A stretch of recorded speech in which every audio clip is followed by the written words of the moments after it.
নমস্কাৰ সকলোকে অন্য এটা নতুন ভিডিঅ'ৰ মাজলৈ পুনৰবাৰ আপোনালোক সকলোকে স্বাগতম জনাইছো। ভিডিঅ'টি আৰম্ভণিৰ পৰা শেষলৈকে চাব বুলি আশা কৰিলো। লগতে যিসকলে আমাৰ চেনেলটো পোনপ্ৰথমবাৰ বাবে চাইছে তেওঁলোকে চেনেলটো প্লিজ সাবস্ক্ৰাইব কৰি ল'ব। পুনৰবাৰ অভিনেত্ৰী বৰষাৰাণী বিষয়াৰ জীৱনলৈ আহিল এক ভাল খবৰ।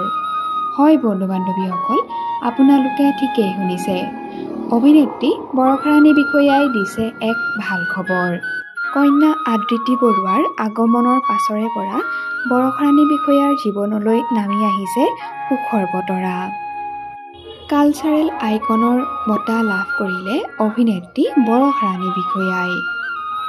2025 বৰ্ষৰ কালচাৰেল আইকনৰ এৱাৰ্ড লাভ কৰে অভিনেত্ৰী বৰষাৰাণী বিষয়াই।